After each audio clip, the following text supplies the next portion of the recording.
Have you ever looked back at a relationship and thought, what on earth happened to me?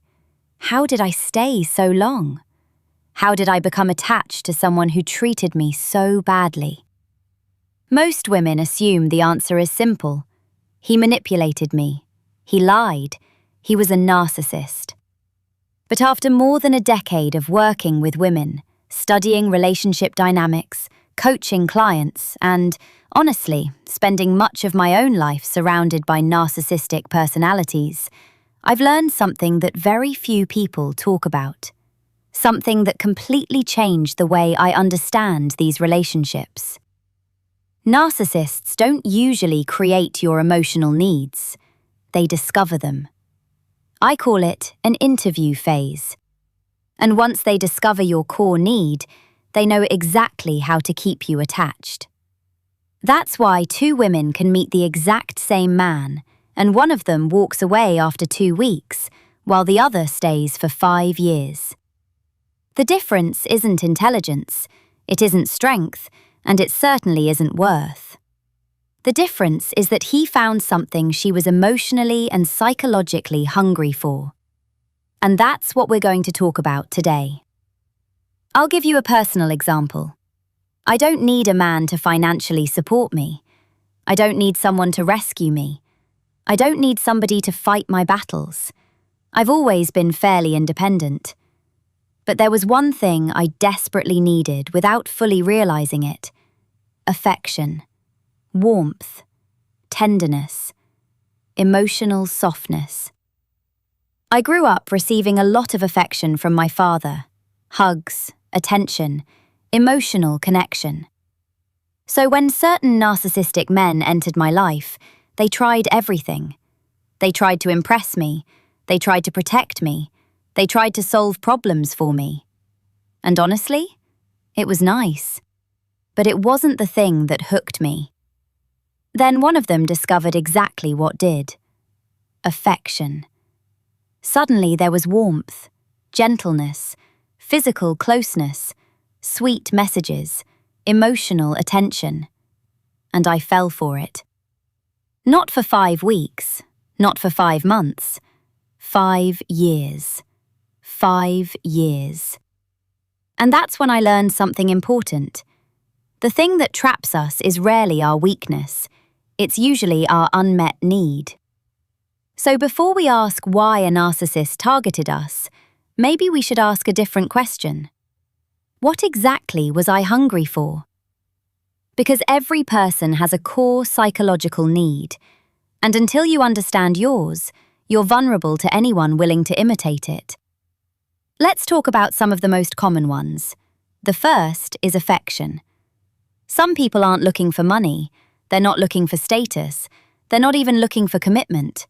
They're looking for warmth, kindness, physical touch, someone who makes them feel emotionally safe. These people often grew up associating love with affection, and when someone showers them with emotional warmth, it hits close to home. They attach quickly. The second need is protection. This person wants to feel safe, not controlled, not dominated. Safe. Maybe your parent was your protector. Maybe life has felt overwhelming. Maybe you're tired of carrying everything yourself. So when a man says, "Don't worry, I'll take care of it," she melts. When a woman says, "I'm here for you," a man feels supported. Not because she's weak, because he's exhausted. The third need is validation. This is incredibly common. Maybe she wasn't praised as a child. Maybe nothing she did was ever enough.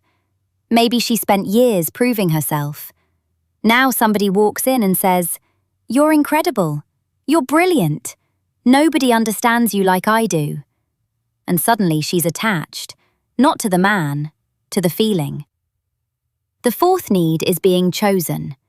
This woman wants commitment, marriage, partnership, a future. She may have been abandoned before, rejected before, left before. So when somebody starts talking about forever after 2 weeks, she doesn't hear a red flag. She hears a dream. The fifth need is significance. These people need to feel important, valued, special, seen. Not because they're arrogant, because somewhere in life they learned they were invisible. The narcissist notices this immediately. Suddenly you become the most fascinating person in the world, the center of his attention, his muse, her soulmate. The sixth need is understanding.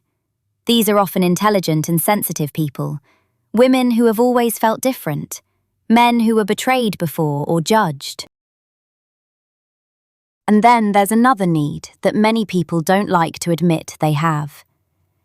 When somebody says, "I understand you better than anyone," that can become incredibly seductive, because being understood is one of the deepest human desires. Next comes the need for approval. Not because people are insecure, because you're human. Every one of us wants to feel accepted somewhere. Every one of us wants to feel valued by someone. The problem is that narcissists become experts at impersonating acceptance. They make you feel seen. They make you feel understood. They make you feel special. And before you realize what's happening, you're no longer attached to the person. You're attached to the feeling they create. Notice something.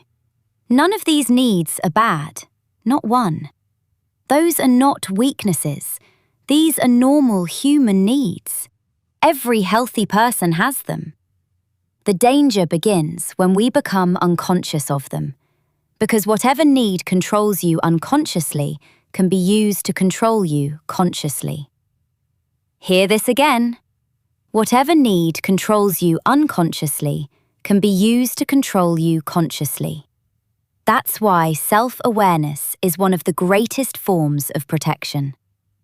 The goal isn't to stop needing love, to become cold, or become suspicious of everyone. The goal is to know yourself so well that nobody can manipulate you through your own emotional hunger. Because once you understand your core need, something remarkable happens. You stop being impressed by words. You start paying attention to behavior. You stop asking, "How does this person make me feel?"